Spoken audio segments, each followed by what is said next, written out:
découpage électoral.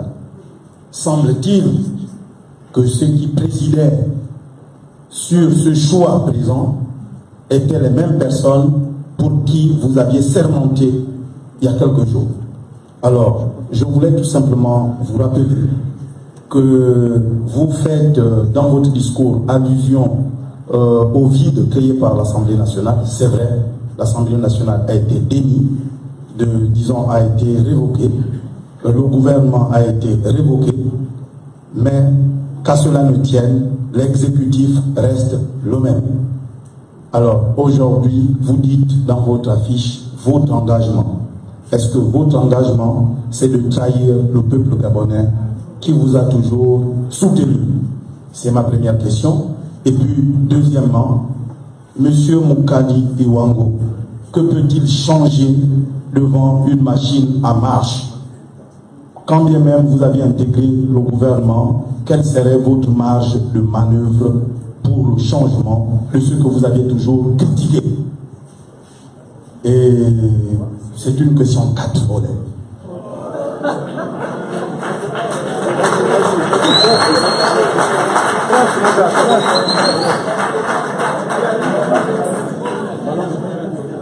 Monsieur le ministre d'État, vous aviez toujours dit non aux sollicitations de ce gouvernement.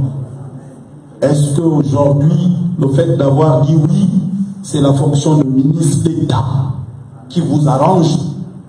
Il faut nous le dire, parce que quelque part par là, on faisait de vous l'héritier d'une grande idéologie politique. Aujourd'hui, que vous vous mettez à courir après les fonctions, est-ce que c'est cela que Pierre Mamboundou aurait souhaité de vous? La quatrième question, monsieur, c'est une question sectorielle. On vous donne l'enseignement supérieur. Vous êtes opposant. L'enseignement supérieur, c'est, j'allais dire, l'émanation de tous les problèmes de l'enseignement au Gabon. Que peut-il faire, M. Moukani Ouangou, face aux multiples problèmes de l'enseignement supérieur qui sont posés de façon récurrente chaque année? Dynamique unitaire nous en a dit plus à maintes reprises. Alors vous, M. Moukani Ouangou, autant pour moi, qu'est-ce que vous pouviez faire face aux problèmes de l'enseignement au Gabon? Et puis, est-ce que vous allez finalement, en tant qu'opposition, réhabiliter Dynamique unitaire? Merci. Nous allons d'abord permettre à M. le Président de répondre à cette question, mais à plusieurs volets.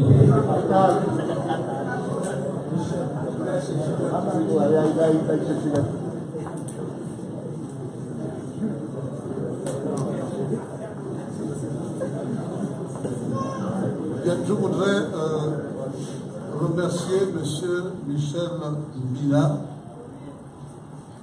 dont le ton est tout à fait exemplaire du média qui l'emploie, c'est-à-dire Angossa News.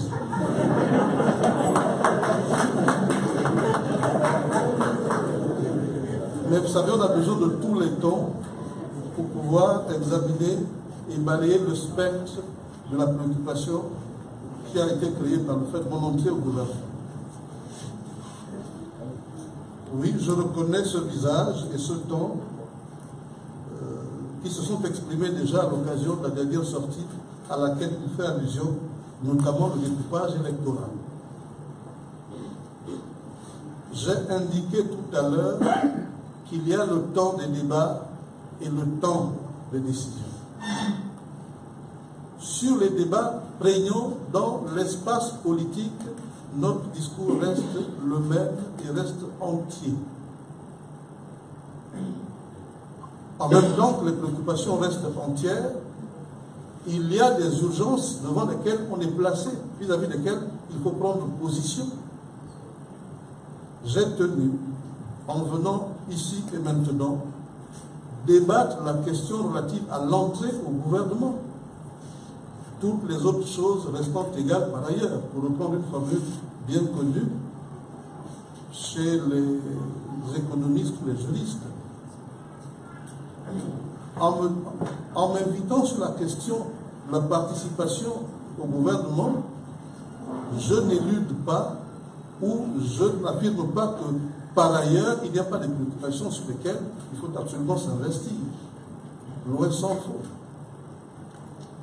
Simplement qu'il est bon, dans nos deux têtes respectives, que nous fixions le cadre dans lequel nous échangeons.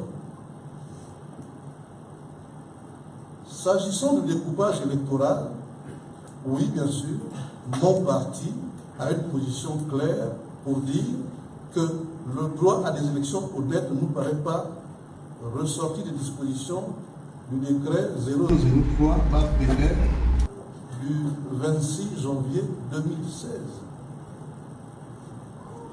Donc là-dessus, et je l'ai dit, notre entrée au gouvernement n'est pas un renoncement à notre discours et à notre combat.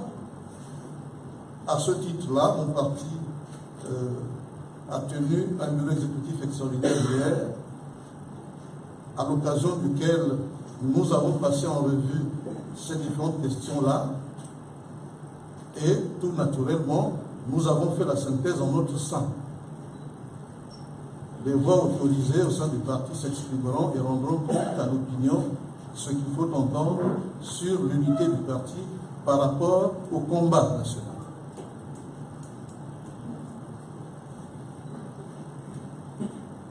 Est-ce que mon engagement doit se comprendre comme une trahison du peuple? Tout le monde se prévaut du peuple. La presse se prévaut du peuple. Les partis politiques se prévalent du peuple. Mais, sauf à mieux redire, j'ai indiqué que la situation de la dissolution de l'Assemblée nationale et le vide institutionnel qu'elle a créé, vide qui frappe à la fois la mission législative de l'État et la mission exécutive de l'État, appelaient des mesures pour garantir la continuité de l'État. Je note que sur ce terrain particulièrement pointu, Congosa News bat en retraite et s'invite sur un autre débat sur lequel je suis parfaitement prêt à vous affronter. Donc, voici le questionnement. Quelle réponse à apporter face au vide institutionnel touchant, frappant deux institutions majeures de l'État? Voici le questionnement. Sauf à comprendre que l'esquive de votre part vaut absolument acquiescement à l'argumentation que nous avons tenue, mais c'est plus honnête déjà d'en prendre acte pour ensuite nous inviter sur un autre débat. De trahison, on n'en trouve que par l'émotion et dans l'émotion. Nous avons clairement indiqué, et vous relirez le papier lorsque vous serez distribué, que rentrer au gouvernement, s'il vous plaît, je vous ai pas. L'exécutif reste le même. Je l'ai dit. Souffrez d'attente. Vous voulez qu'on parle d'exécutif, allons-y. Le pouvoir exécutif est bicéphale, deux têtes. Le président de la République, première tête, le gouvernement, deuxième tête. Autrement dit, deux majorités participent à pourvoir le pouvoir exécutif. Donc, le chef de l'État est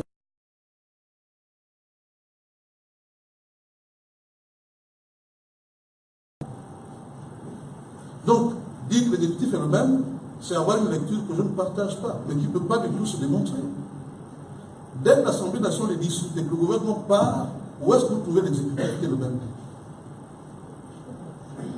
La bonne lecture des institutions enseigne et permet de savoir que lorsqu'on regarde à l'architecture institutionnelle du pays, avec ces trois pouvoirs, le pouvoir exécutif est bicéphale, le pouvoir législatif est bicaméral et le judiciaire est séparé.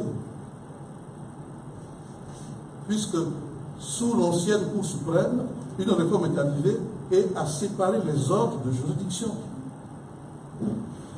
Je pense qu'il est bon qu'on ait les mêmes repères pour que nous puissions parler au même moment.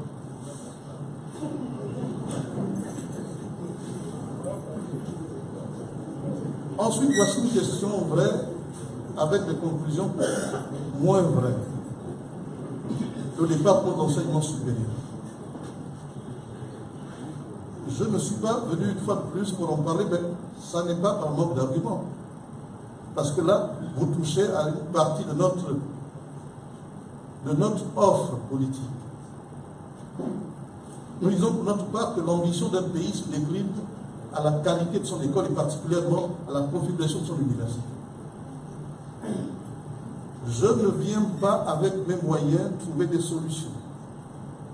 Je rentre dans le gouvernement de la République qui travaille avec le budget de l'État. Si naturellement les affectations budgétaires ne peuvent pas permettre de résoudre les problèmes, mais comme ceux qui n'ont pas pu les résoudre, je ne les résoudrai pas. Mais si l'ambition du pays est accompagnée par des moyens conséquents, il n'y a pas de raison que je ne puisse pas y parvenir.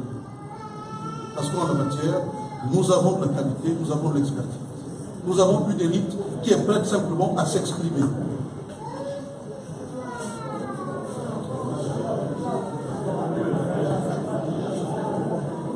Est-ce que je peux réhabiliter la dynamique unitaire? La création des syndicats n'échoua pas au ministère de l'Enseignement supérieur. Les mesures prises contre les syndicats ne sont pas prises par le ministère de l'Enseignement supérieur.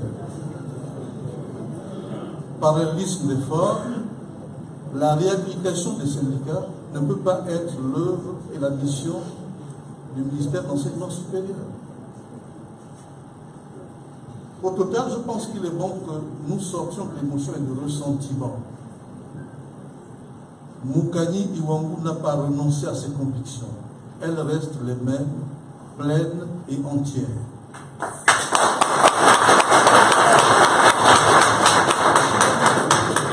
C'est aussi simple que cela. Question. Alors, permettez que j'aille parce que la main a été levée bien avant là-bas, s'il vous plaît. Ce sont vos confrères.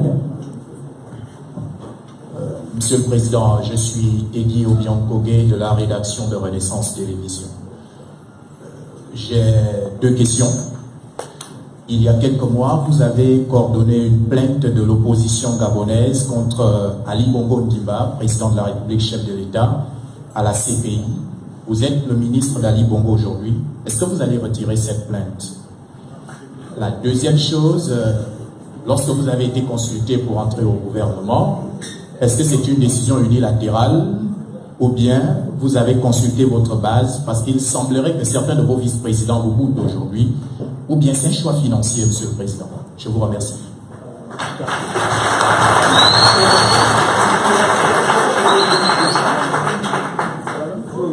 Une seconde question.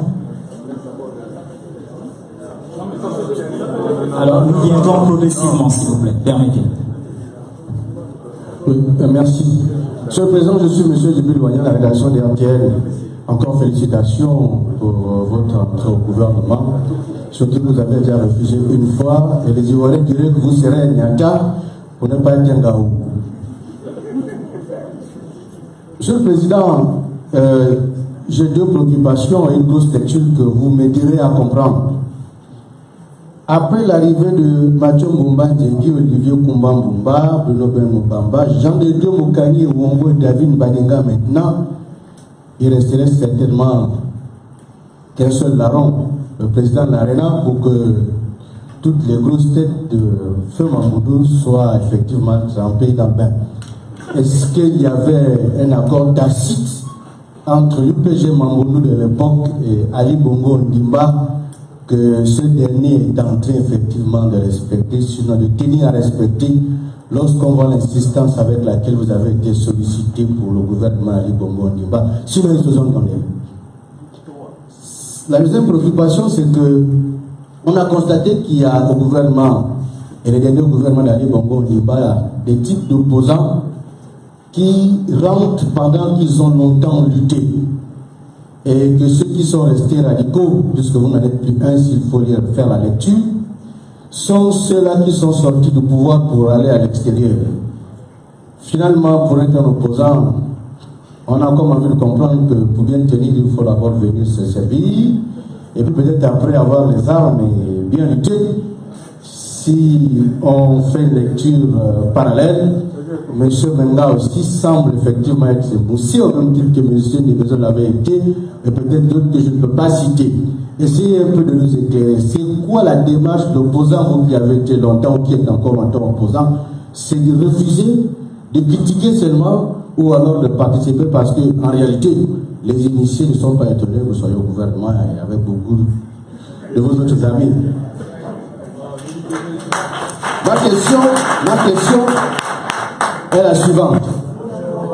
Monsieur Moukadi Ouangou, vous avez posé un problème institutionnel, vous êtes au gouvernement parce qu'il n'y a pas d'assemblée.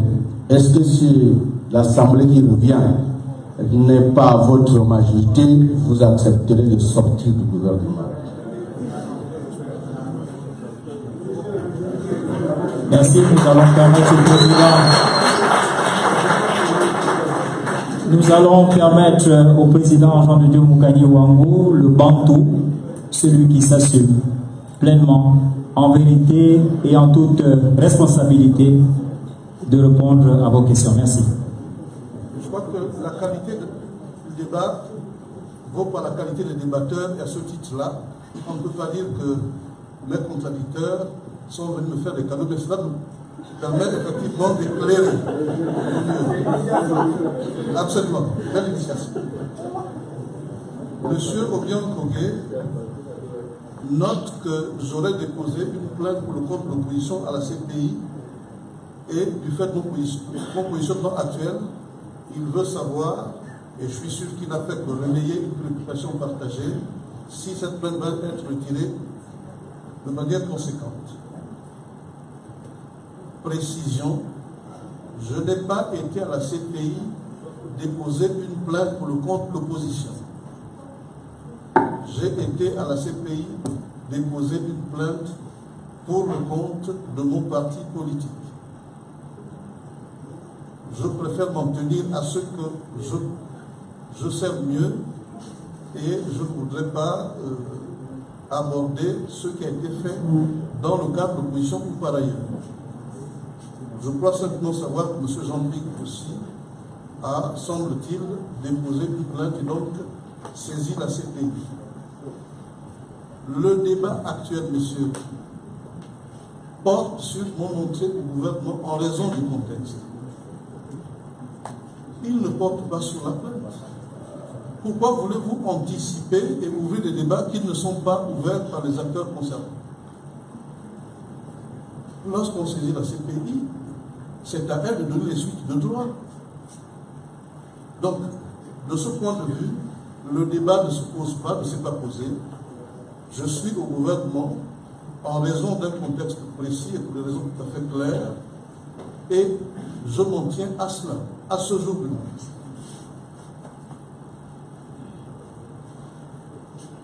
Vous faites allusion, vous faites écho au fait que, au sein de mon parti, il y aurait, semble-t-il, ou alors ce n'est pas vous. Voilà. Il y aurait des contestations.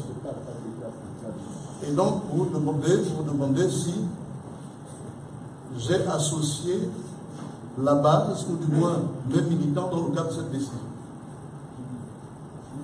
Et par ailleurs, vous vous êtes interrogé si ma démarche n'avait pas tout simplement une finalité financière. D'abord, s'agissant de la décision unilatérale.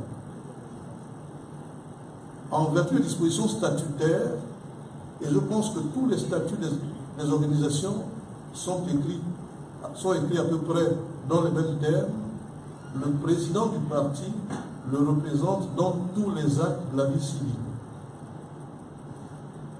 Lorsque la question de la formation du gouvernement a été ouverte, j'étais à l'extérieur du Gabon, pour des raisons qui me sont personnelles.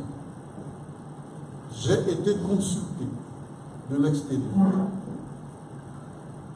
Après analyse des faits, parce que c'était dans l'urgence, j'ai pris la décision en toute responsabilité. Et sitôt rentré, tout naturellement, j'en ai référé à mon parti. Hier exactement, mon parti en toute souveraineté, à examiner les tenants et les aboutissants de ma décision. Et après un débat fort nourri, mon parti s'est prononcé d'abord pour prendre acte de l'orientation que j'ai prise, et ensuite, et ça fixe votre question, décider de soutenir la position du parti et d'en faire la sienne. Donc, sur cette base, vous devez certainement féliciter la clairvoyance qui a été la mienne au moment de prendre une décision qui aurait pu effectivement être rejetée par le parti. Et à ce titre-là, le débat, la crise au sein du parti aurait été ouverte. À ce jour, c'est de la petite histoire ancienne. Maintenant, dans la vie des hommes, il y en a qui font argent de tout. Toutes les questions, aucun débat, aucune préoccupation ne peut avoir de finalité autre que financière. Cher ami, ça n'est pas ma préoccupation. Je comprends la limite de l'injure qui entoure votre question, mais si les questions d'argent étaient ma préoccupation, figurez-vous, je n'aurais même pas fait la politique. J'aime pas ce qu'on parlait de moi, mais savez-vous, chers amis, que lorsque je décide d'entrer en politique, je suis directeur général de l'École nationale de la magistrature, bien sûr magistrat hors hiérarchie, et candidat du Gabon à la Cour commune de justice et d'arbitrage. Je vais aller un peu plus dans les confidences. En tant que directeur général de l'École de la magistrature, j'avais un traitement mensuel de 2 500 000 francs. Bien sûr, lorsqu'on ajoutait les missions, les cours, que par ailleurs je dispensais, ça tombait vers le haut. En tant que juge à la Cour commune de justice et d'arbitrage, j'avais un salaire mensuel de 8,5 millions. 8,5 millions. Vous comprenez que si l'aspect financier était le moteur de mes actions, je ne serais pas du tout au Gabon à ce jour, parce que je serais en train d'assumer un mandat quelque part. À ce titre-là, je voudrais, il m'en excusera, mais pour attester la véracité de ce que je dis, je voudrais inviter M. Epanya Moukeke, Godefroy, de se lever. Voici un cas dont notre pays doit être fier. Ce monsieur était directeur financier à l'école régionale supérieure de la magistrature où j'enseignais, et il peut attester de ce que je dis, parce qu'il a participé aux études ayant présidé à la mise en place de l'école régionale supérieure de la magistrature. Un haut cadre que vous ne connaissez pas. Le hasard a bien fait les choses qu'il soit ici pour que vous puissiez savoir, monsieur, que tout n'est pas argent. On ne fait pas argent de tout. D'une part. D'autre part, si l'argent... Merci, monsieur.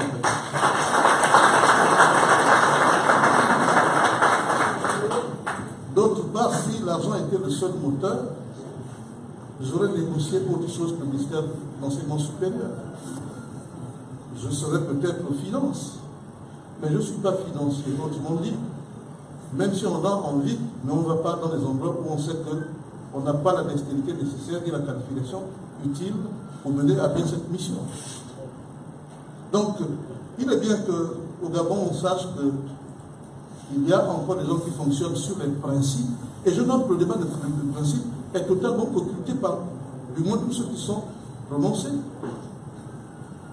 J'ai comme l'impression que les gens se disent non, c'est si important que ça ne peut pas être si simple. Et pourtant, c'est la vérité. Monsieur le RTL note que j'ai refusé une première fois et qu'il aurait été difficilement compréhensible que je refuse une deuxième fois.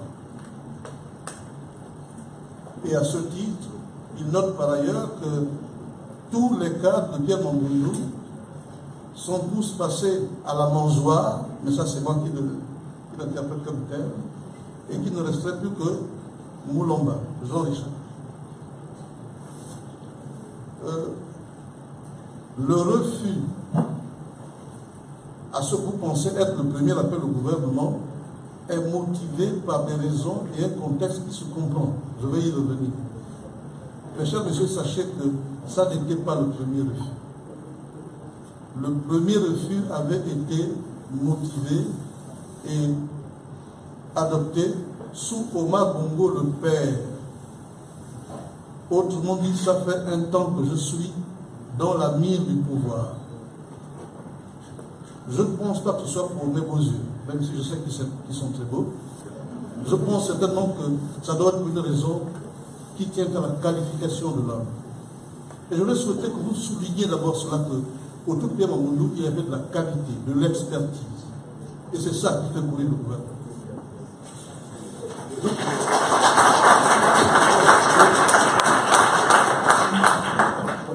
Puisqu'il faut que vous sachiez tout,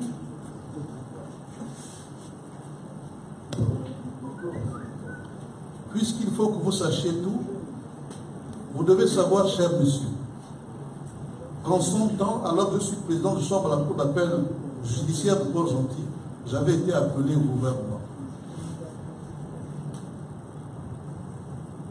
En pareille circonstance, les citoyens qui sont appelés au gouvernement accourent, se précipitent. J'avais demandé le bénéfice d'une réflexion. Et donc, à ce moment-là, j'étais descendu à Ndéndé, voir mon maître pour dire « je suis proposé au gouvernement ». Et bien sûr, en retour, j'ai décliné l'offre en estimant que je n'étais pas prêt. Et que dans tous les cas, mon positionnement était tel que je ne pensais pas avoir à rentrer au gouvernement à ce moment-là. Sous Omar Bongo, ma position avait été respectée, je n'avais pas été nommé et par conséquent je ne pouvais pas refuser sur la place publique et vous n'en savez rien de cela. Mais sachez que ça remonte déjà à cette époque-là.